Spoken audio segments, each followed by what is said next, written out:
Hurricane, a tidal wave.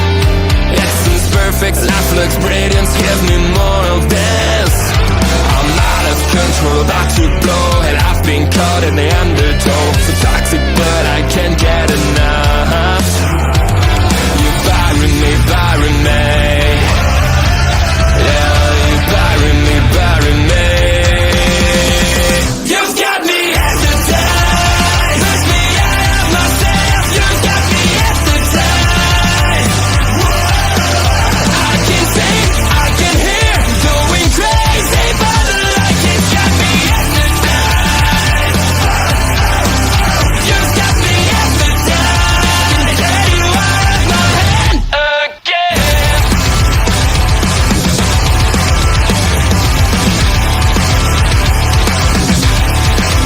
Is it wrong? Is it right? It's like I've won my final war without a fight. I'm out of control, about to blow. I've been caught in the undertow. So toxic, but I can't get enough. You bury me, bury me. I know you bury me, bury me. You've got me hypnotized. Push me out of myself. You've got me hypnotized. I can see, I can hear, going crazy, but the light has got me hypnotized.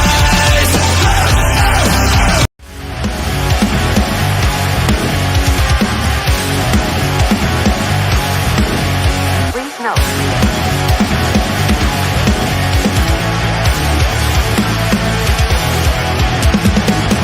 Never gonna stop, never gonna change, never gonna do the things you say. I run my own way to get there. Fools are calling and the I seem to care. In the air, no more crowd, just the opposite kind of few clouds. So tell me this time is coming, I'm sick of all your lies. Why don't you try to be why? Now that I need you, why?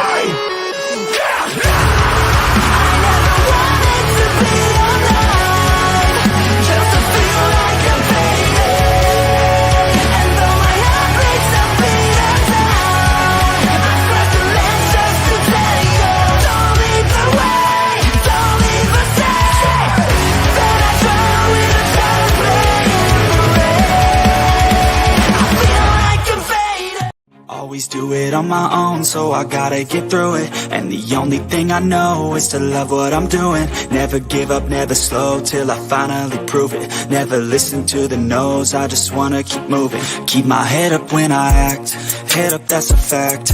Never looking back, I'ma keep myself on track. Keep my head up, staying strong, always moving on. Feel I don't belong, tell my thoughts to move along. Push myself to be the best, die with no regrets. Live with every breath, see my message starts to spread. And I had so many dreams, then you hit your teens. Life ain't really what it seems, try to find out what it means. Hello, everyone, and welcome to the greatest crown jewel reaction of all times, because Cody Rhodes and Liv Morgan are our crown jewel champions. Mark Gunther lost. How you doing, buddy? Bullshit. Oh, we've gone past the 30 seconds, so YouTube won't be annoyed at that, so that's fine. Do you know what? I'm all right. This is weird for me. I'm all right because it was a banger. It was a banger. The handshake at the end. Gunther very rarely does that, so I was like, okay, fine. If you're all right with that, Gunther, then I will deal with it. But overall, the crowd was electric. Saudi Arabia produced a really good show here tonight, so they put on an absolute banger. The wrestlers, all matches, they went out there and tried to steal the show, which was epic to see. Yeah, I loved it. Really, really enjoyed it. And yeah, it's a lot more stories happening. There was one particular match I've thoroughly enjoyed, and one you can't really class it as a match now. Nope. That I really enjoyed. So, yeah. What did you think of it overall? There was lots to like on this show. Mm. I mean, you start off with cinema. You move on to that, as we go on, we get to that women's tag. And that women's tag almost stole the show. Mm. It was a really, really good match. Much better than I thought it might be. Yeah. You have Seth versus Bronson, which I think, like I said to you in the chat, one person went over, one person got over. And I think it did a lot. And again, we'll dive more into this as we go. I thought there was a lot to like about this show. I thought there was a lot of good things on this show. And I'm excited that we finally have one of these shows where, and I mean, this crowd's been almost always good, but my God, that crowd was fantastic tonight. They were on another level. To me, I'm going to call it now. This was the best Saudi show they've done so far. Yeah. Overall. And I do want to also give a chance to give a shout out to our good friends Get the Tables, as they have just finished their watch along and they've come to join us for our post show. Tony, thank you. Hopefully you and Diamond Dave had as good a time as we have as we watched this. Obviously Mark had a bit of a lull there where he tossed some things around his room afterwards. 100%. But we want to thank you for joining us. If you need any watch-alongs for any WWE programming, and for a lot of the AEW programming too, Get the Tables is a wonderful friend of the channel. They do fantastic work. Tony was on our post-show for WrestleMania Night 1 last year. We adore his work. He does great work over there, has a fantastic community. So thank you all for joining us. Give us your thoughts on these matches as we go. But let's go ahead and start where the show started. Bloodline Cinema. Yeah. All right. Not a hot take, but this is the take I'm going to give because I know exactly where you're going with this. These matches are really getting boring. However, the things they do around the bloodline are some of the greatest storytelling WWE has done in a very long time. I'm sick of the bloodline style match. I'm not sick of the bloodline story. If that makes sense. Yeah. I understand we're 3 years into the story and it feels like it's boring and it feels like it's dull. And the matches feel kind of like Ashton says, almost copy-paste with the match themselves. However, I always feel like there's always a piece of story that's new and different. On SmackDown last night, we got Jey Uso standing up to Roman Reigns, being like, look, I'm not going to get gaslit anymore. I'm not going to get used. I'm not going to get abused. You don't run me anymore. And he says, I'm on the same level as you. I'm like, no. You're not nearly on the same level. You're much higher than you used to be, but you're not Roman Reigns' level, my boy. When you win a world championship, you'll start to enter the Roman Reigns level. But I mean, Roman Reigns was champion for 1,000+ days. Like, there are very few people on Roman's level. But WWE has made Jacob Fatu feel like a big deal from the moment he walked in. They book him in such a way to make us want to see more, to give us more than enough, and even in line with his own bloodline. You can see the differences in the levels of booking between the three non-solo competitors. Jacob Fatu is a special person who they're giving special booking to and making sure that they try to protect at all costs. Tama Tonga and Tonga Loa are booked much further down in that, more like henchmen, more like people who can get beat. And on top of that, Tama's booked slightly better than Tonga Loa. And Tonga Loa is basically not allowed to wrestle at all if they can help it. True. So it's like, you see how they feel about these guys. And I just love that for so many years, we were worried about a person like Jacob Fatu coming in and is he going to get over? Are the crowds going to like him? Are people going to understand the Samoan werewolf style? in the type of person that Jacob Fatu is. They get it. WWE gets it. The writers get it. And he is absolutely killing it in terms of the way he personifies his own character in this story. Because I can listen to a match, not even looking at my screen, looking at my phone, doing something or writing a note or something like that. And I can hear, I love you, Solo, and know that it's Jacob. Yeah. Not just by the language, but just by hearing somebody yell, I love you, Solo. I know it's Jacob Fatu. Yeah. They've done such a good job with Jacob. Yeah, I agree I don't agree much. I agree slightly with what Ashley said and what you said, that they copy and paste with minimal changes. I slightly agree with that. But I think the good thing that they do, I didn't pick the winner. Like, I'll honestly, I thought Jimmy was going to take the pin if the Bloodline were going to lose. And I also thought that Solo would have no chance in hell in doing it, in finishing that side of things. But the way that the ending of it, well, sorry, I go back to the copy and paste thing, is that the way that they change it is they've changed it with the competitors that are inside of that ring. Like Jimmy and Jay coming back, and they have missed a beat, because they haven't done it in a year and a half. I think Michael Cole said on commentary, the last time that they tagged was in London at Money in the Bank, where they beat Roman Reigns. That's a year and a half ago. And that's somewhere that you've got to think about going, they're not going. And I think if this was the dementia era, as it's now being called on this channel, that if it was during that time, it would have been straight instant Roman Reigns win, in my opinion, right?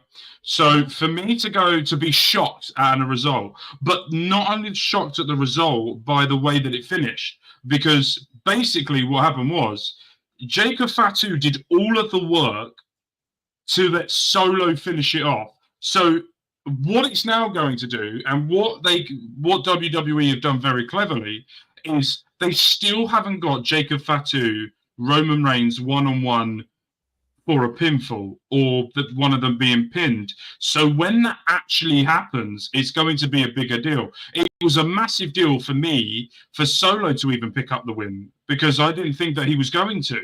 So, and I also think that that's a testament for how good Solo Sikoa has been as the tribal chief, as in the way that he's changed his style up, the way he is on the microphone now, the way he is in the middle of that ring, he really is starting to cement himself as a leader, and it is brilliant to see.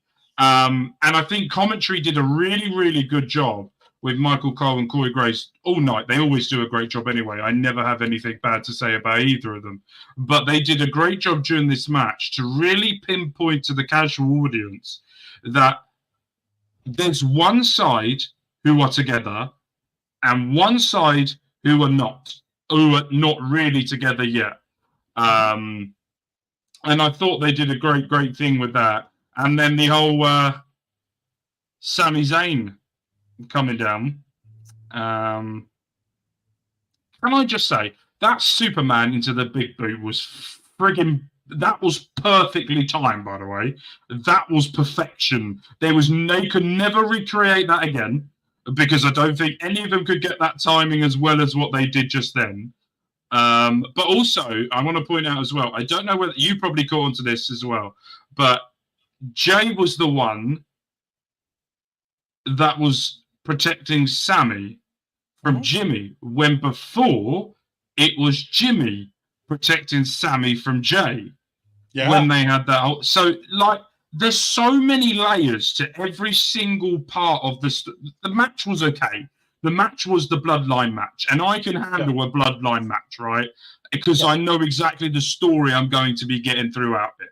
So for me, overall, excellent, because of the storytelling and the story way that it was done. And I just feel like we know what we're going to get at War Games. There's a certain final boss that will slowly make his way back into things. But I am interested to see how it goes because he come back at Bad Blood just to piss off CM Punk. That was it. We haven't seen him since then. So I'm interested. The Bloodline thing, everyone goes, "Oh, I'm bored of it now. It's too repetitive." But for me, after every PLE that they're in, I go, "Oh, what's going to happen next?" I'm really looking forward to seeing what happens next now. I'm looking forward to seeing how this Sami Zayn story is going to come about. How are they going to integrate him into it? How's that going to piss off Kevin Owens even more? Because KO's already annoyed at Randy Orton and Cody Rhodes for teaming up with Roman Reigns. Now Sami Zayn, his best friend's going to be doing it. How's that going to tip him over the edge again? There's more layers to things that I think Triple H and the writers have done really well with. That there's so many layers to the Bloodline story that if something goes wrong, they can pivot in a different direction very quickly. And that's the way I really like it. Yeah, like I said, I think if you cut these Bloodline matches in half, like the time of the actual match in half, and still give the same story, I think we do the same thing. Like I think we're at the same point. But like I said, the story here is second to none. This is the best storytelling they've done. I'm not sick of the story. I'm just sick of the matches. Yeah, I get that. These could all just be little, cut matches where I can go, all right, simulate match, get me to the story. That's all I need. Yeah, I get that. Yeah, and I love Sami coming out, and obviously that's going to be our 4-on-4 for Survivor Series. Somehow they're going to get Sami in there. Astrid agrees she wants to simulate match. It just they take so much time. Like this match ended with the opening for the show and everything else. When this was all said and done, 50 minutes of the show had gone by. Mm. And it's like, while I appreciate all of the stuff and I love all the Bloodline stuff, you're telling me we can't do it in under 50 minutes? Yeah. Can we get it under 40? Can we get it to 30 minutes of Bloodline stuff? Like, come on. I do think there's something in Roman Reigns' contract where they just say, "You're in a match? Yeah, 50 minutes. There you go. Tell a story." But I also want to know as well is we all talk about Paul Heyman and we all talk about the people behind the scenes that do it. I would love to know how much input Roman Reigns has on the whole story. I would love to know because in my mind, I think he doesn't get. This is how I feel. Okay, it could be complete bullshit, but for me, I feel like there's a lot of Roman Reigns ideas in it, and I would love to know how much he does. Love to know. I think someday we'll get that behind the scenes look of the Bloodline story, where like we get this like the Bloodline documentary, and it's like a 2-hour documentary, like the old days, like on a DVD. No, that's just Roman Reigns' entrance. We need the other 4 hours to do everything else. Yeah, but you get what I'm saying. Like we'll get that big long documentary, and it'll go with depth into Roman and Triple H and Paul Heyman being like, "All right, this is what we want to do," and then they bring in a writer or two to help them write through what they need. To get done. I think it was, but like I said, we move on to, like I said earlier in the thing, the documentary is only 50 minutes long too. That means it'll just be Roman Reigns coming to the ring and then the documentary will be over. No, that's just him walking to the seat of the documentary like they do in Netflix where they have that one chair in the middle. It's just the 50 minutes of him walking to the chair. That's it. We get to a match that kind of, in my mind, almost stole the show. Yeah. Bianca Belair and Jade Cargill defeating Jakara Jackson and Lash Legend, Io Sky and Kairi Sane, and Chelsea Green and Piper Niven. This was fantastic. Yeah. Astrid's not here. She can't tell us all about it. Mark, tell us all about it. Hold on, I'll be Astrid. There you go. It was. Do you know what? I'm going to say this, and I know I'm going to get stick for it. Jakara Jackson, Lash Legend, need to be on the main roster. After that, I don't want to be seeing them in NXT anymore. I want to. Hello. I don't want to be seeing them in NXT anymore. I want them on the main roster. I want them to be performing on there. I want them to get highlighted even more. Lash Legend, by the way, animal. And I mean that in the nicest way possible. Absolute animal. Do you know what, right? In my brain, this is how my brain works, right? So I'm watching this match and I go, do you know what? I would love to see a fatal four-way between Bianca Belair, Jade Cargill, Nia Jax, and Lash Legend. Right? Just the absolute unnecessary toughness that you need in one match. That's what I want. It's just, yeah. But I also want to talk about Jakara as well, because we're all going to praise Lash Legend. But I think Jakara Jackson, yes. Jakara Jackson as well. I wasn't. Have you ever seen, like, when people say, "Oh, I'm not familiar with your game"? Like, they're really impressed. Like, I knew Jakara Jackson was good. She stepped up.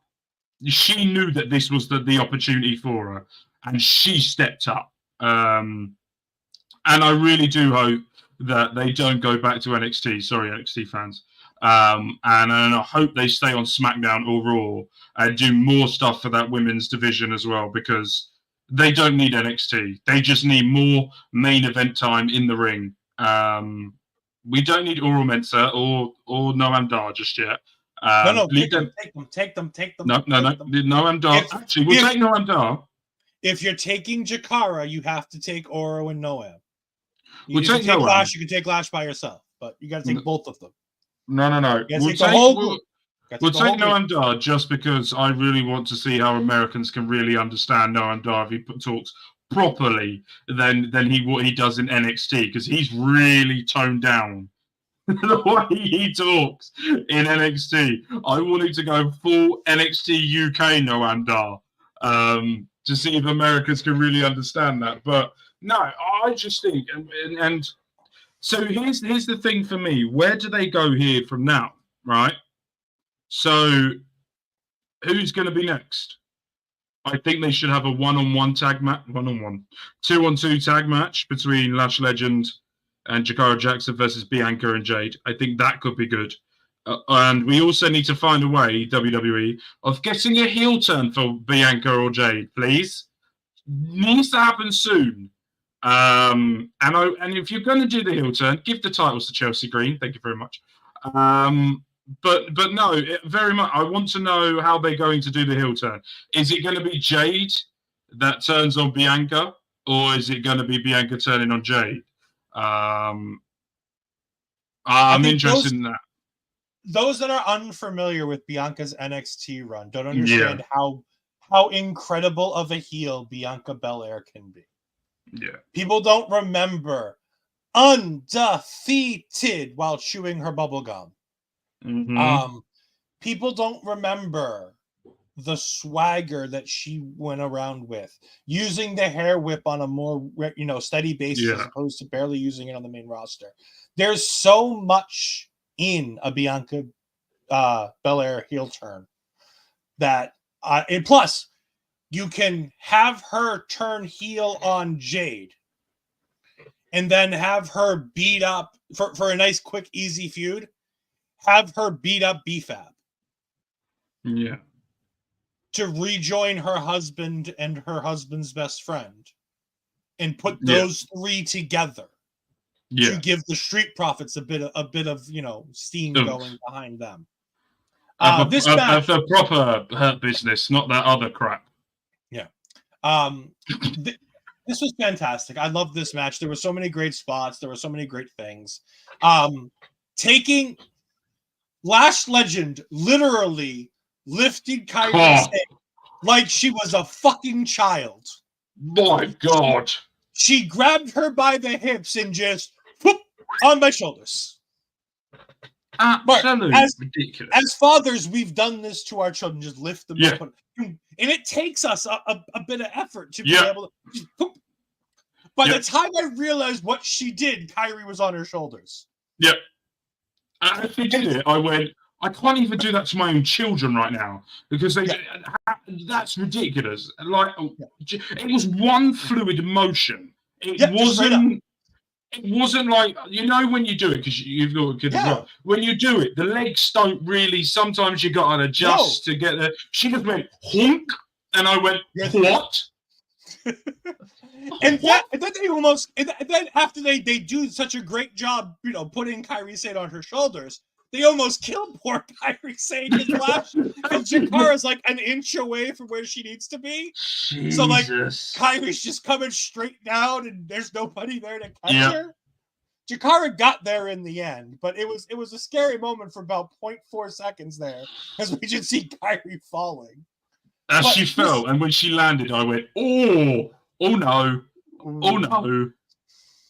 I mean, the spot of Chelsea Green starting on the second rope on the outside doing the moonsault, and then going, no, that's much too high, and going down to the first rope, and going, no, that's much too high, and going onto the apron and being like, nope, still can't do it, and just dives. Have you seen the story? Have you seen? I think she got this from. Have you seen the storyline that AJ Styles did in New Japan? Yeah, he went for a phenomenal forearm. He slipped and fell. Yeah, and then for like 6 matches. Yeah. There was 6 matches the next where they week. He just refused to do the phenomenal forearm and then prayed at the last one to get it right. That was like that for me. That was like the instant what I thought back to. I was like, because I was like, she doesn't want to go that high because of the Money in the Bank, where she went so high and then went absolutely flying. I thought that was brilliant. I love Chelsea Green, absolutely. And the little commentary as well from Corey Graves and Michael Cole when it's like pigtails. It's like a playground crush you've got on Chelsea Green. Just play with action figures and you'll be fine. I heard that and I was wetting myself. I was like, that's brilliant. And I loved how Corey had a different name for each level that Chelsea was on when she was trying to do the moonsault. He was like each time she readjusted, Corey refigured out what you would, and then he's like, well, Instagram, because he's on just on the bare basis. It's like, all right, it's bare basic, it's just Instagram. Yeah. But this was so great. I love this. These girls showed up and showed out. They proved why they deserve to be on this card. They proved without a shadow of a doubt that even though this match was supposed to be Rhea Ripley versus what's her name? Raquel Gonzalez. That's the one. Mm-hmm. That was Rodriguez. Supposed to be Gonzalez is NXT. Yeah, that's Rodriguez. There you go. Neither version is doing her any good.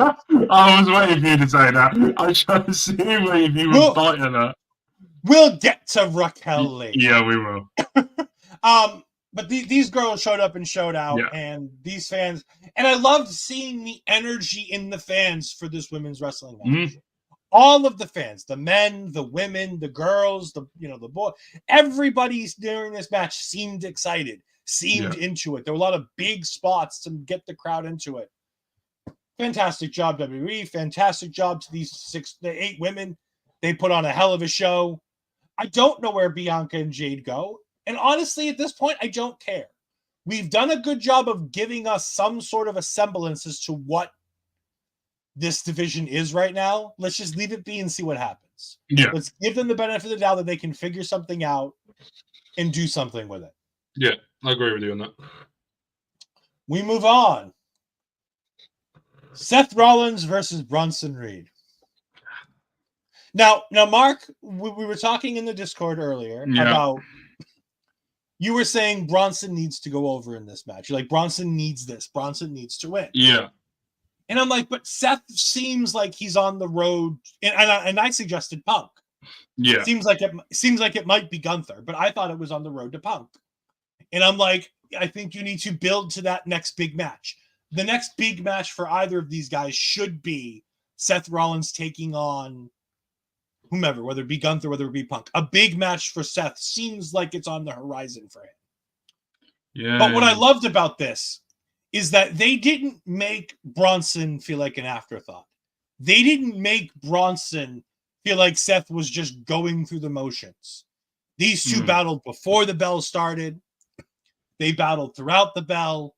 It took a stomp on the stairs, a regular stomp, and a super stomp to beat Bronson Reed. And then After Seth celebrating got out of the ring, Bronson stood up, blood dripping from his face, and stared down Rollins. Did you see what Seth said? Yeah. Did you lip read what he said? Yeah. You could even hear it. You could even hear some of it. Yeah. Because the camera was right next to Seth. Yeah. I kind of hope there's more. It sounds like we might get another bit of this. Seth might lose that number 1 contenders match on Monday because of this. Yeah. Like I said, it'll be a wait and see. I thought everything they did here was fantastic. I thought, and I know a lot of people don't like Bully Ray, especially with some of the stupid comments he's come out with recently. Very stupid comments. What's he come out with recently, sir? I'll tell you about it off the air. Oh, okay. Anyways, he said something a long time ago, and it's something that he continues to say, and I continue to look at it when I look at professional wrestling. In a wrestling match, there are two types of over. There's the person who goes over and the person who gets over. Yeah. The person who gets over is, at the end of the day, this person looked like the bigger star coming out of this match. Yeah. That person is Bronson Reed. Bronson Reed looks like an incredible monster coming out of this for not lying down for 20 minutes and being helped to the back after a super stop. After 3 different types of stops, he still, within minutes, stood up and stared down Rollins wanting more. Yeah. That makes him look incredible. Yes, he lost. He didn't win the match. He didn't go over in the match. But my God, does he feel like a much bigger deal after having worked with Seth, and they gave him enough so that whoever he faces next, he feels important. He feels like a big deal. If he goes into that Intercontinental title picture with Braun Breaker, that's a hell of a match that I want to see now. There's a lot behind Bronson Reed right now. And while you can be upset that he didn't win, it's his first ever premium live event on the main roster. That is mental. Mental. But absolutely, there's a large future ahead for Jonah Rock, for Bronson Reed. For this gentleman, there is a ton of things in the future. Seth Rollins is more the here and now, and I understand why Seth went over. I agree with the decision of putting Seth over, and I like how they at least made sure that Bronson looked good in the process. See, the thing is with me, I need Seth Rollins to do a Roman Reigns, and that's go away from my screen for about 6 months. Because I love Seth Rollins. I think whenever he's in a match, he puts everyone over, even if he does get the win. But I'm sick of seeing him win. Do you understand what I mean? It's very much of, because Bronson Reed didn't win the Monsters Ball against Braun Strowman because of Seth Rollins, I thought that this would have been a good payoff for it. But you were right. Once it was all said and done, and the way he got up at the end after the super stomp, he's only used that super stomp twice, if I'm right. The other time was against Omos, wasn't it? I think, if I'm right. So. Yeah. So, and also they don't sell it like they do in the WWE game, where you literally land flat on your head in the air. But no. So for me, I understand it. I get it. And I love Seth Rollins' match because it's just so much fun to watch. And he is one of the best wrestlers in the world. But at the same time, to hear that this was Bronson Reed's first ever PLE, mind-boggling. Like, I would have thought he's had at least 2 or 3 before him. But hey, I'm looking forward to. I think we should get a part 2. I think that could be fun. They might need a new general manager on Raw for a little while. But you were happy with that from it. But I'm interested to see what they do moving forward. But yeah, it was a good match. It was a great match. Bronson Reed. And do you know what? I think I watched an interview with him on with Chris Van Vliet talking about when he got released and when he went to Japan, and they just wanted him to be a big man, a big boy. And that's how he changed his style, because I remember him in NXT and I liked him, but I didn't care about him. Do you know what I mean? It was very much of, he's good, but I don't care. Like, he's always happy. And like for me, if I see a big boy, I want the big boy to be horrible. You know, I want him to bully people, to demolish them. But you know that cut wasn't intentional either, because the way that he landed on those steps, he put that down wrong from that. But it was a great match. And as I said, we've had 3 matches we've talked about so far. And all 3 of them have been absolutely brilliant. And I love watching it. So there's been something coming out of each match that we're like, ooh, I'm excited for X, Y, and Z. We didn't love the Bloodline. Yeah, we didn't love the Bloodline match, but the story coming out of it was like, ooh, can't wait for that next bit of Bloodline cinema. Absolutely. And do you know what? And this is why I say this is one of the greatest one of the greatest Saudi Arabian PLEs that WWE have done. Because everyone before, no one gave a crap about what happened after. If they were just there, that was it. Now WWE have gone, we can use the money for future and put on great matches for everyone. And I've gone, carry on. So that's what I feel like. Yeah, there's definitely a lot happening. Yeah. Speaking of a lot happening, a bit too much happening. Liv Morgan wins the first ever women's crown jewel championship Super Bowl against championship. Nia Jax. She deserved it, though. I mean, she did. If you think about it, story-wise. Here's the thing. I think Liv Morgan has reached the top pinnacle of the best thing she could ever do in professional wrestling. Now, I don't think she can do any better than the thing she's kind of already done. Being a 2-time women's world champion, you know, depending on what the title is, just collectively throwing them both together. Absolutely.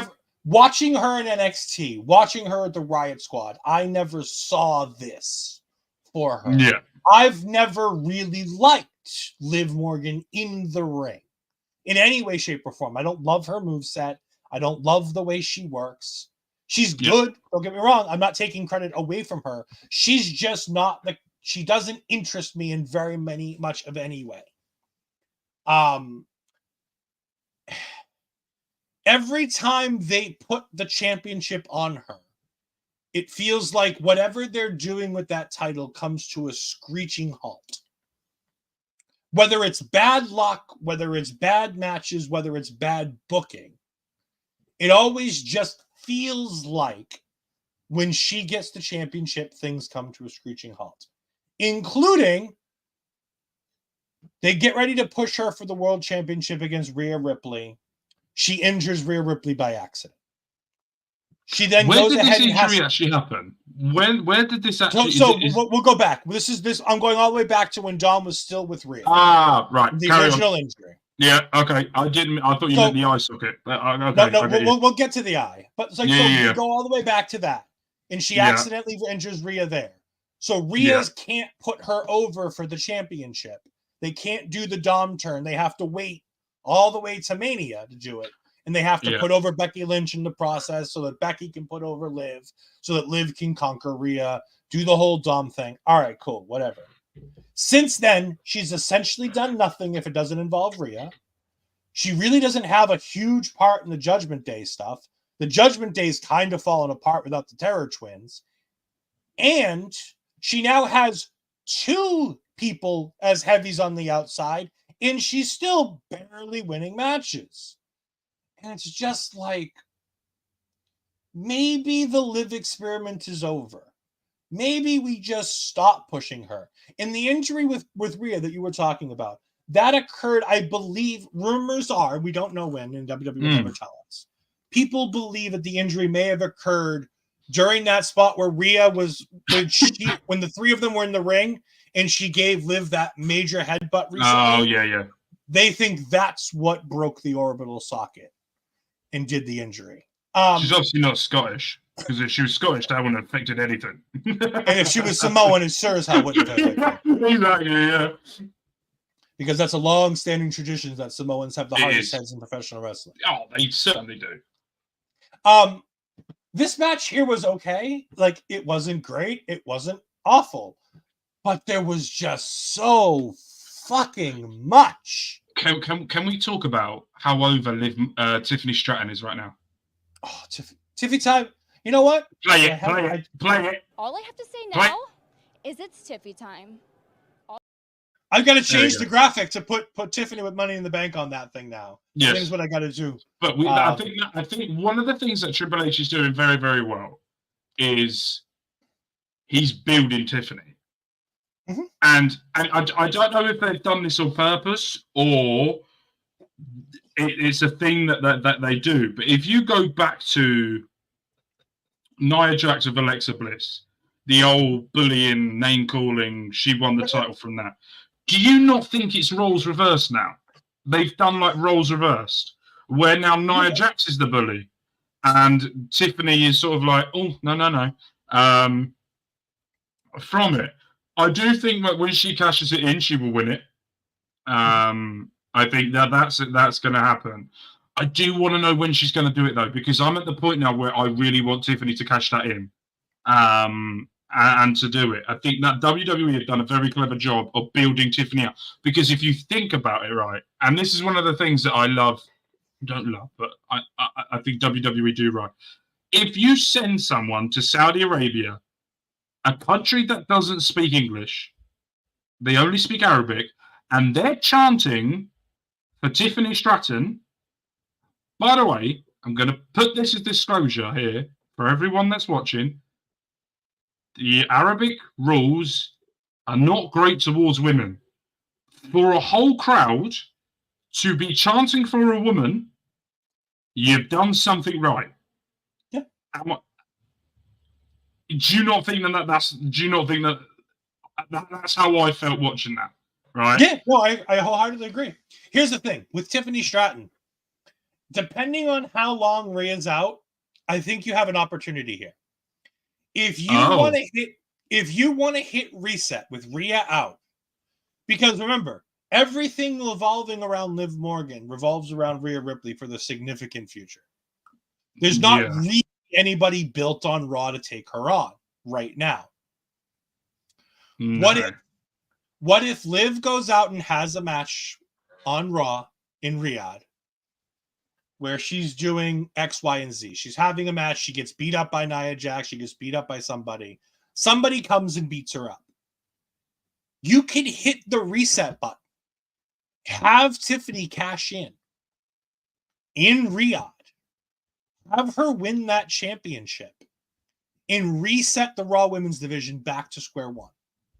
But do you think they're going to do that? I don't think they're going to do that. 25% chance that they do that? Yeah. I just think it's the perfect reset option because right now Liv doesn't lose anything if she loses that champion. Now that she's the crown jewel champion, she can lose the Raw Women's Championship and not matter. And I think you can still build to, you can have her challenge Tiffany and have Tiffany come out on top.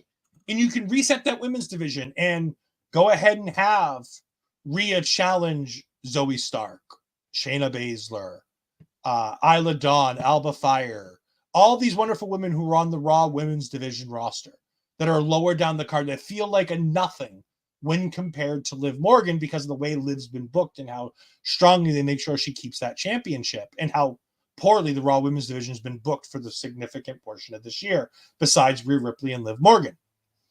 And I think you can get away with having Tiffany win that, resetting it, even if it's only 4 months to get to Elimination Chamber, get to Royal Rumble. And if Rhea's back and ready, have Liv take the championship off of Tiffany, have Rhea versus Liv go ahead and be the Raw Women's Championship match at Mania, like they probably want to do anyways. And then Tiffany's done what she needed to do. She's injected some life and some, creativity into that Raw Women's Division without having to have it focus around the Judgment Day. I do think as well. Have you noticed how little we've talked about the match that happened in Saudi? Yeah, we don't need to talk about that. I do think it'd be a good idea for Tiffany to cash in Monday night on Raw, where something happens to Liv. I don't know what, something happens to Liv. She cashes in on Liv Morgan. Nia Jax comes out because she wants revenge because she didn't really pin cleanly. And she gets her revenge over Raquel, Dominic, and Liv. She just steamrolls them all and leaves Liv in the middle of the ring. Tiffany cashes in, wins the title. You then get the match. Next one, Survivor Series, if I'm right, after this. Is it? Yeah, Is Survivor Series? 4 weeks from today, Survivor Series. Okay. So then at Survivor Series, you could do Liv versus Tiffany rematch. She loses. Then you can put Tiffy and Raquel in the women's tag division to then cheat to be Jade and Bianca, which will then make Bianca do a heel turn, and then give them the titles until Rumble, where they'll lose it. Liv comes out in the Rumble, or Rhea comes out in the Rumble. Whoever won wins the Rumble, and then one of them wins the title Elimination Chamber to then go to WrestleMania to do it. I think that's probably the better path to have.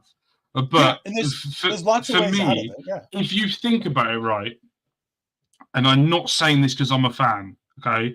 I'm saying this with my brain. Out of the whole storyline so far, between Liv and Raquel, there's one person who has benefited the most out of it. That's Dominic Mysterio. Mm-hmm.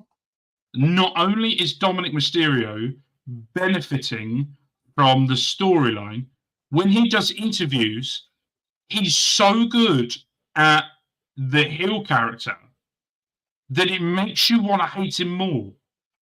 And I think his work, and I don't think he gets enough credit. I think because everyone wants to hate him, but his in-ring work has got so much better that I feel like he is someone that I would look at and go, if I was Triple H, right, and I was looking at Dominic Mysterio, I would go Intercontinental Championship for him soon. Mania. Hypothetically saying. Get him to cheat his way against Bron Breakker. Give it a couple of years, world title. Dominic Mysterio has so much potential of being the most hated world champion that has ever existed. Bar Hulk Hogan. But the most hated world champion that has ever existed. And I do feel like that, because apparently he's signed another 5-year deal or 6-year deal and he's there for the rest of his life, basically, with WWE. And I just feel like it would be the whole thing this is the one thing that I don't like. In a women's storyline, a man has got over more. And that's a little bit of the problem with the story. And to me, I've got bored of Rhea versus Liv. Got very bored because it's coming. Mm-hmm. And it's like Astrid said earlier with the bloodline stuff. It's got repetitive. It's the same thing over and over and over again. And there's no, but with them two, there's no story progression of what I want to see next. But yeah, right, next match, because we could waffle on about that for longer. I've been keeping track with what matches happen with the Bleacher Report results feature, and courtesy of our good friend of the channel, Doc Chris Moeller. And I want to read a line from his write-up of Randy Orton versus Kevin Owens, a match that never actually... Oh, God, that's next, isn't it? That is next. Oh! From the mouth of our own good friend, Doc Chris Moeller. Owens seems allergic to keeping friends. So after several months of coexisting with Orton, after often working together, he ended up turning on the Viper to set up this match. The prize fighter's original issue was with Rhodes, and Orton became a secondary rival after KO perceived him choosing the American Nightmare over him. During the lead up to this, Owens was banned from most episodes of SmackDown, so they've only gotten physical a couple of times. I love that. Yeah. And this was exactly what it needed to be. This fight was exactly what it needed to be. Yes. Owens wanted to try to hurt Randy for hurting him, and Randy wanted to hurt Owens for being a douchebag. Yes. Clear as day. The only thing Randy Orton has against Kevin Owens is Kevin's being a douchebag. Yes. Yes. And this is exactly what it needed to be. It was fun. It was fired. It didn't take very long. They went through and they did the stuff. They get the chair taken from Owens, so Orton stuns the so Owens stuns the referee. But the match By the way, started. great sell by the referee there, by the way. Fantastic. Then you have Randy Orton RKO Adam Pearce. Thank God. Thank you, Randy. I knew you liked that part. Fuck Pinhead Pierce. But no, they fight through the crowd. They get to the table. Owens does his splash. Normally it's a splash. This time it was an elbow drop off of some piece of the arena onto Randy Orton draped over 2 tables. Yeah. It was exactly what it needed to be. It was everything it needed to be. Nothing more, nothing less. This was perfect, even though it wasn't a wrestling match. Yeah. I loved it. There was nothing in this match I didn't like. I think the one thing that was interesting from this, no one touched Nick Aldis. Yep. And that was the funny thing. No one touched Nick Aldis, where I want Nick Aldis in that ring. I love him as general manager. I love him as the way authority figure. But to see an Englishman in the ring would make me very, very happy. And to see him be world champion. The first, did British Bulldog win the world title? No. It's Has the Englishman ever won a world title? The only European world champion has been Drew McIntyre, isn't it? Mm-hmm. So an Englishman. Never. Not once. Oh, we lost Mark. Give it a second. His internet has crashed out. I do apologize. Yes, no Englishman has ever won the WWE World Championship or the World Heavyweight Championship while in WWE. It's a shame, but it is the fact. This was great. Like we said, there was nothing that needed to be done. There was nothing more. There was nothing less. It just was what it was, and it was good for what it was. And more importantly, because at this point we're getting close to, I believe this happened close to 3:00 Eastern, and I'm like, I really don't want this to go much past 4:00 Eastern time. I want to kind of get this done. And thankfully it did, and it allowed us to move on to my match of the night, mostly because of the participants. Carmelo Hayes and Andrade challenging LA Knight for his United States Championship. I think this might be one of LA Knight's best matches. I think LA Knight excelled here, but I think he excelled because of the talent level around him. I think that Carmelo Hayes and Andrade put on one hell of a banger for a match. They went ahead and at times felt like they were having a match themselves, but they did a really good job of each guy kind of tried to pin both the other guys to get the most decisive win ever. And I'm like, that's such a cool way to do this match, that they were constantly trying to pin everybody as opposed to just sometimes trying to pin one dude to get the win.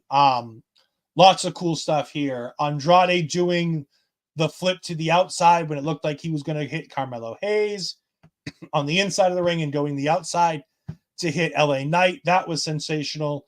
Carmelo Hayes diving out of the ring to get LA Knight, but LA Knight kind of catching him and throwing him against the table.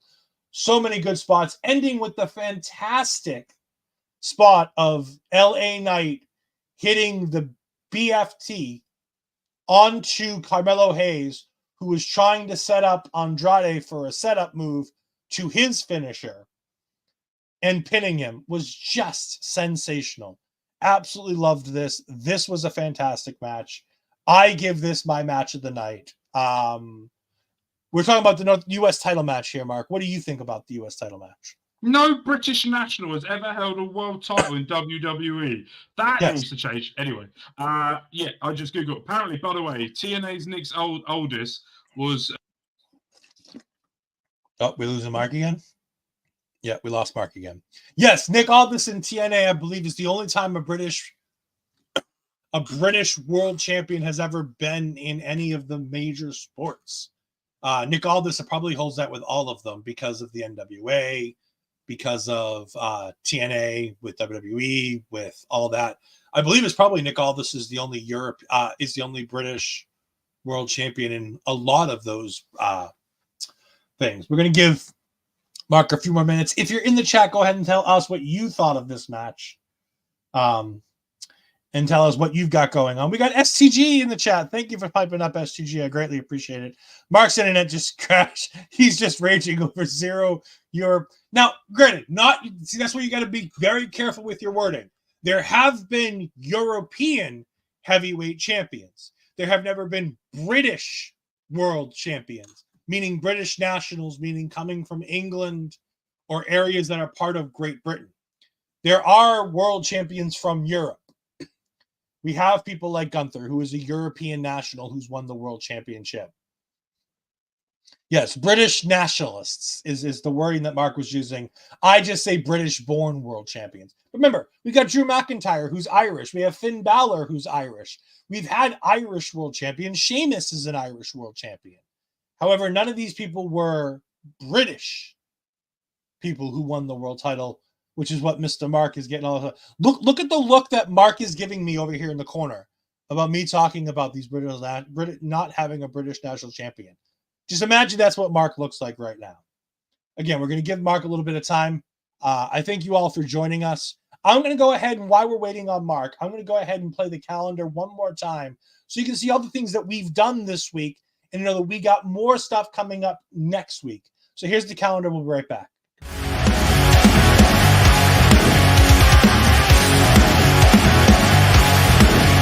Please note.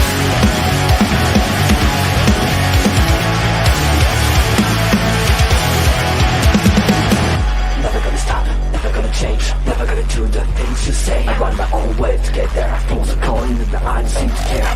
In the air, no more crowd, just the opposite kind of few clouds. So tell me the storm is coming, for the sake of all your lies. Why don't you try to be why? Know that I need you anyway.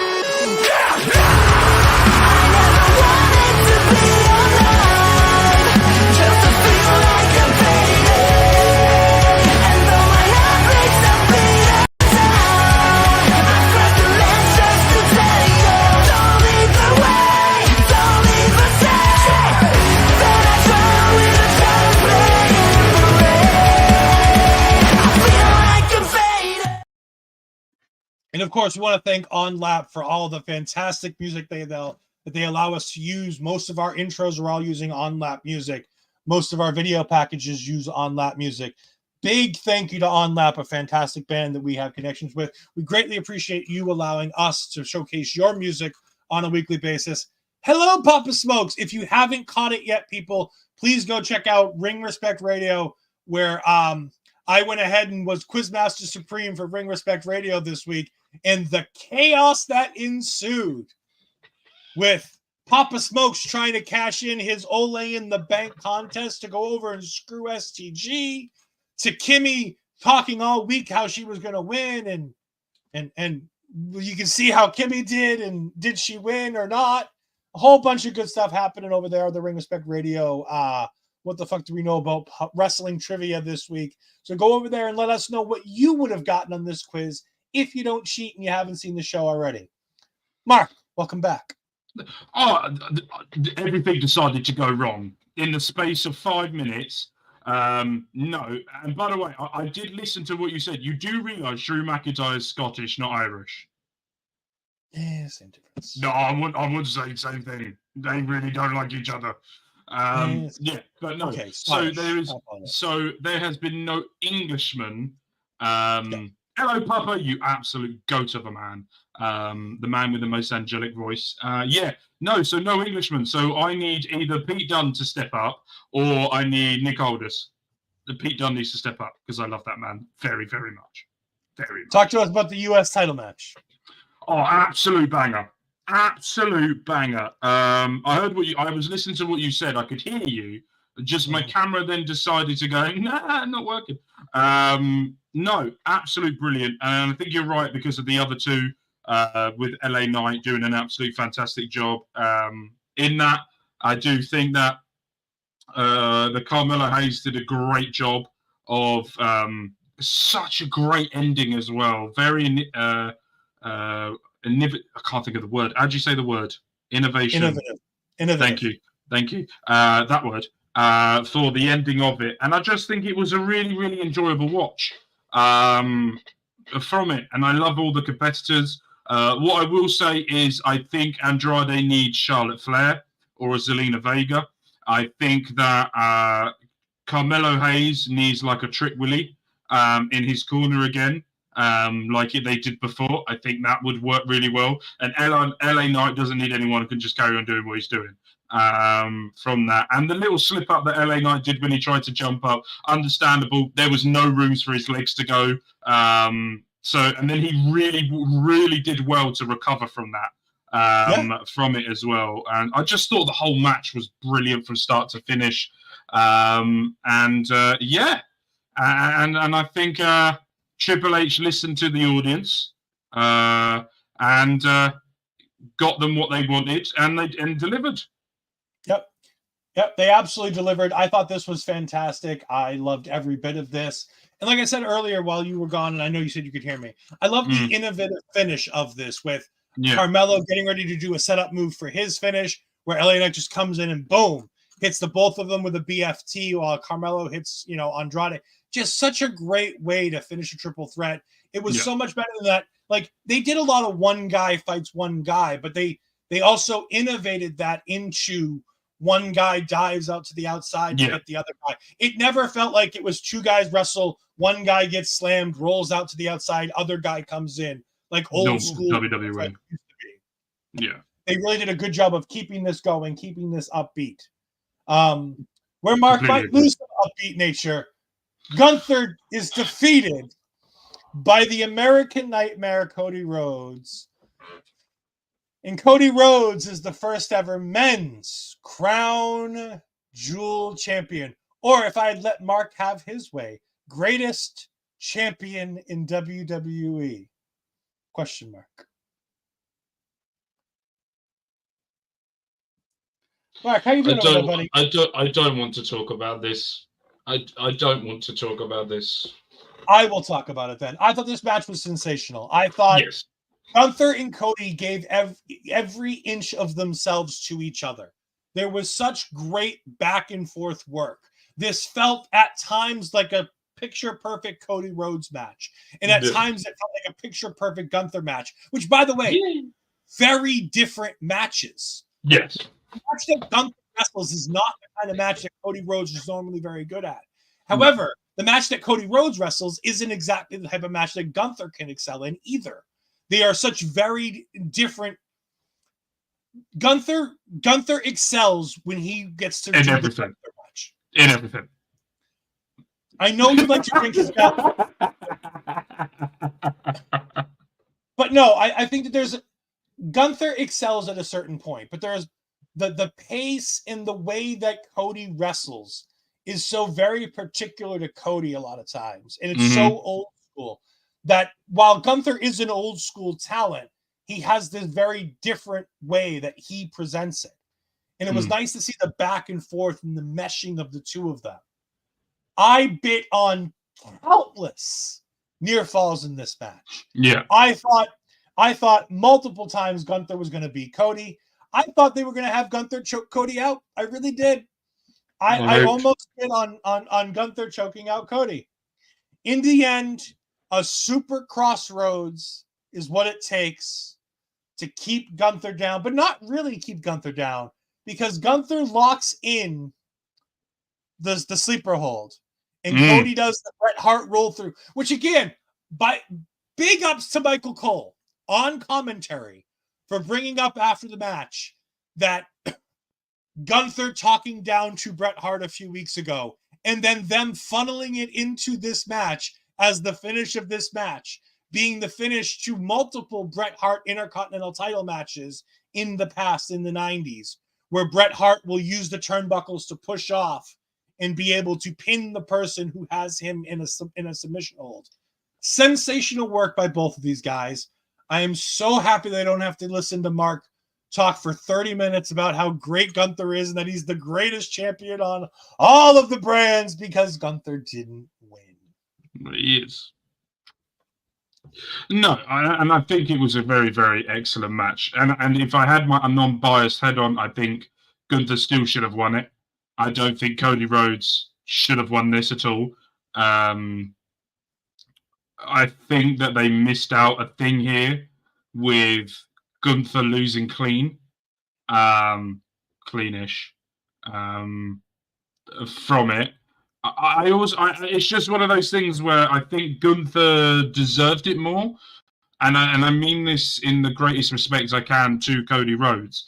Is if you watch the in-ring body work from when both of these were crowned champions, then you would go, Gunther is superior, because Cody Rhodes, I enjoy with the way that he does it, but there's a part of me that doesn't. Like, he always has to do 3 crossroads. I hate that. I hate it. Just do it once. From it. And I think the one thing that we can come away from this, and I think this was really good by WWE and by Gunther himself, was that he got so overconfident with him being world champion. He called before the match even happened that he was going to choke out Cody Rhodes, where Gunther has never done that before. And one statistic as well I did see, every time Gunther has lost, he's never worn black trunks. And he wore black trunks. That's the first time. When he wore those black trunks and he come out to the ring, I went, he is now your Crown Jewel World Champion. Thank you very much. But what I want to see on Monday on Raw is I want Ludwig to go in on Gunther, right? I want Ludwig to go, look, you've criticised me by losing matches. You have never done this before. Why have you done this? You need to go off now and bring your old self back. Bring the early Intercontinental days back. The NXT UK champion back from it. So I do think that this was a really good one of those that knocked the champion down a peg. Because I also didn't like when Gunther faced Sami Zayn and he started talking more in the middle of the ring and he started getting leery. He then lost. So there's a pattern here. If you watch with Gunther, when he gets way too overconfident, he makes a mistake. Mm-hmm. And I do feel like it was the wrong choice. But at the same time, Cody Rhodes, when you're going around kissing babies, you've got to give him this sort of luxury, because to be fair, if you're going to give like a Super Bowl ring to Gunther or Cody Rhodes, who's going to wear it around and crown it off, Cody Rhodes is the only one that's going to do it. Gunther, like he did at Crown, you know, when they won the King of the Ring, he brought that King of the Ring hat down once, never saw it again. Nia Jax wore it on her head, brought it down, did everything. Gunther brought it once and went, yeah, that'll do. Don't need that anymore. Don't forget, Cody Rhodes has a history with rings and world championships, because in Ring of Honor, when he won the Ring of Honor World Championship, he made himself the Ring of Honor that he wore on his finger and made people kiss the ring during his Ring of Honor days. I love that. But one of the better things of this was after Cody Rhodes wins, they bring out Liv Morgan, they bring out Triple H, they bring out some Saudi people. We're not going to talk about them. We're going to ignore the Saudi people. No, but I'm going to talk about that for a minute. For 1 second. We'll go back to them in a sec. I'm going to talk about that. And WWE were very clever in what they did.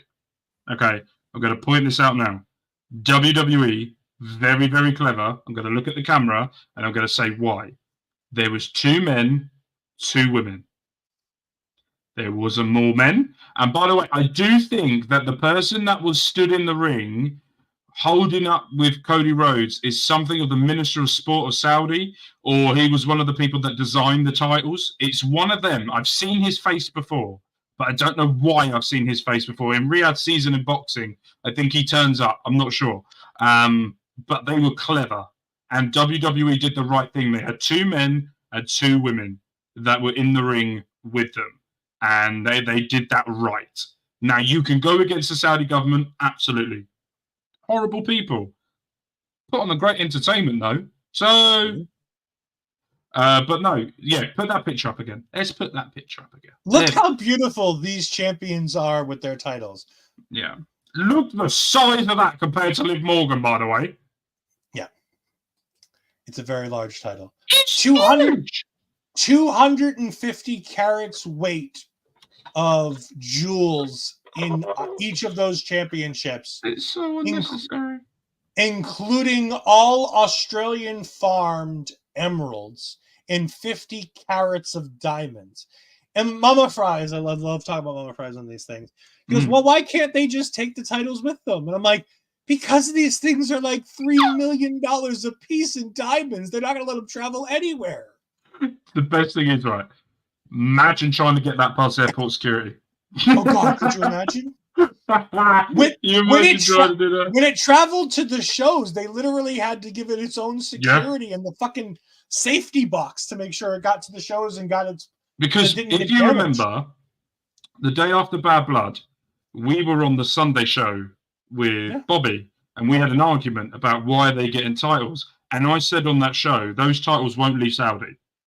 They will stay in Saudi Arabia and go in the museum. And I think they've done the right thing. They can have the Super Bowl ring. Because I think in the kickoff show, Triple H said this is going to be an annual thing, and we want to see how many people get the most amount of rings. So basically, what they're trying to do is make Cody Rhodes turn into friggin' Tom Brady at this point. Yeah, no. We don't mention him. We don't mention him. But we've had a wonderful time here, Mark. Yes. I greatly appreciate you joining me here. Tell us all of the wonderful places that we can find Mark Talks Everything. I will be here tomorrow. Are you here tomorrow? Yeah.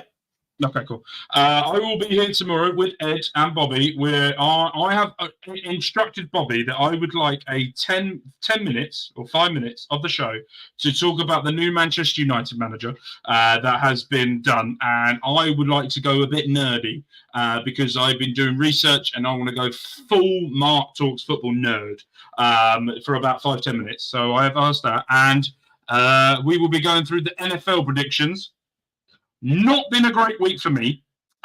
Even worse week for STG, but a great week for him and Bobby. So the scores are going to be interesting. So make sure you're there tomorrow. Mark Talks Wrestling. Currently out now is New Japan Pro Wrestling show of WWE 2K24, where it's Lauren Goodnight, and we've got the New Day versus the Bullet Club for a chance to be going to the G1 Supercard that will be coming out next week. So quick brief on the G1 Supercard. It is a tournament style. 2 superstars from each brand and 2 wildcards to see who will win the John Cena Legacy Championship to cash that in at Money in the Bank. There's not a random cash in. They have to go after the championship at Money in the Bank for the World Championship of their brand. If it's a wild card, they can pick any brand they want to go to. So that will be coming out next week. Mark Talks Football. We are coming to near the end of the Unemployed to Goat Challenge, where we're currently in our final club in Brazil, and I'm working on a new save, and there's a certain someone from OLE that will be joining that save because it's a challenge video that will be going on from that. We can all guess who that is. Bobby. He doesn't really understand the role yet, but I'm going to explain it to him away from camera tomorrow. And on Mark Talks Gaming, F1 Manager 24 is out. I got seriously angry the other day. I quit the game and I started a new save. We are rebuilding Ferrari with the Forza Ferrari. Basically, the challenge is to make this car so incredible that when Lewis Hamilton turns up, which he will, next season, that we win him his proper, it should be his 9th, because he should have won it in 2021, his 8th world title. So me and I will be around here at some point anyway. I'm waiting for me to be on NXT, but these numpties don't allow me on. You can find me as I finish up. You can find me on Twitter at EdFries12584. You can find me on Twitch at twitch.tv/EdFries2002. You can find me finishing out OLED week here on our local establishment. I did taking over on Tuesday with Astrid. We did both of our Halloween Havoc shows before that. I did Wednesday night Marvel Talk with Andre as we talked the finale of Agatha All Along. Is that finished now? It is. They did the last two I'm going episodes. to have to binge that at some point now then. I did Ring Respect Radio where I asked the questions and we had a huge ball of it. Even Sting showed up to our I have seen that. I have seen a clip of that. It's fantastic. We had a great time. And then I'm here with Mark. And then tomorrow I finish out OLED week, going ahead and talking all things NFL as I pretend to listen to them talk about Manchester United and all the crap that's happening over there because I don't understand any of it. But you can then catch me and Astrid on Wednesday night next week, not Tuesday, Wednesday night next week, because we have the election night and NXT goes extreme. As NXT goes to the 2300 arena, otherwise known as the ECW arena, we've got Dawn Marie as the special guest referee in a hardcore match between not Lash Legend and Jakara Jackson, between Lola Vice and Jada Parker. There are L's and J's in there, and I got them confused. Lola Vice and Jada. Ava, if you're watching this, can you make it a triple threat match and add Nikita Lyons to that, please? Thank you. I think Nikita Lyons is going to be very, very busy with Rizzo. We've also got booked, and most likely will be in the main event. Trick Williams is teaming with Bubba Ray Dudley to take on Ridge Holland and Ethan Page in a tag team. Come on, Ridge Holland. And we've also got Rob Van Dam has some kind of an idea that involves Wesley and Javon Evans. We wished he would have told us on Tuesday what his idea was before he walked away and out of the arena. But I'm guessing he's going to be a special guest referee, but Rob was too high to remember to tell us what he was doing, so we'll figure it out on Wednesday. But make sure you join me and Astrid as we go ahead and talk all things NXT on Wednesday night. Hold on. Also, if you're American and you're watching this, make sure you go and vote. Yes. Tuesday. Every vote counts. Make sure you go and vote. Vote blue. I'm not saying nothing.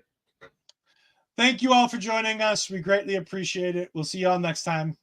Always do it on my own, so I gotta get through it. And the only thing I know is to love what I'm doing. Never give up, never slow, till I finally prove it. Never listen to the no's, I just wanna keep moving. Keep my head up when I act, head up, that's a fact. Never looking back, I'ma keep myself on track. Keep my head up, staying strong, always moving on. Feel I don't belong, tell my thoughts to move along. Push myself to be the best, die with